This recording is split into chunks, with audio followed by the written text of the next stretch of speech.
Institute of Advanced Studies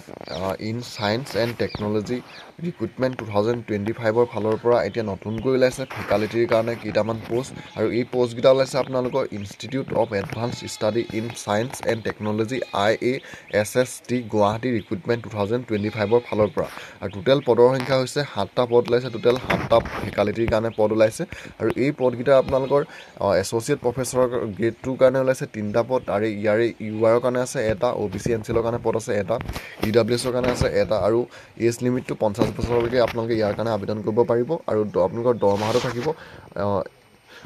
দৰমহাটো আপোনালোকৰ ইয়াত কিমান থাকিব সেইটো দি দিয়া নাই ছেকেণ্ড পষ্টটো ওলাইছে এছ'চিয়েট প্ৰফেচৰ গ্ৰেড 1ৰ কাৰণে 3টা পদ আৰু ইয়াৰে UR কাৰণে আছে 2টা পদ OBC NCLৰ কাৰণে আছে এটা পদ আৰু ইয়াৰো এজ লিমিটটো দিছে আপোনালোকে 45 বছৰলৈকে আবেদন কৰিব পাৰিব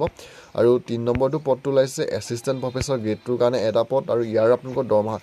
পদটো আছে UR সকলৰ কাৰণে আপোনালোকৰ যোনটো এজ লিমিট হয় এজ লিমিটটো 40 বছৰলৈকে আপোনালোকে এই পদটোৰ কাৰণে আবেদন কৰিব পাৰিব আৰু ইয়াৰ যি আপোনালোকৰ অনলাইন এপ্লাই বৰ্তমান আৰম্ভ হৈ গৈছে 15 মে 2025 পৰা ইয়াৰ অনলাইন এপ্লাই আৰম্ভ হৈ গৈছে আৰু অনলাইন এপ্লাই কৰা লাষ্ট ডেট হৈছে আপোনালোকৰ 14 জুন 2025 তো 15 মে 2025 পৰা আপোনালোকে এই পদকেইটাৰ কাৰণে 14 জুন 2025 আবেদন কৰিব পাৰিব আৰু পদকেইটা আপোনালোকৰ ওলাইছে IASST গুৱাহাটীৰ ফালৰ পৰা institute of advance study in science and technology ফালৰ পৰা আৰু আবেদন কৰা লাষ্ট ডেটটো হৈছে 14 জুন 2025 আপোনালোকে অনলাইন যোগে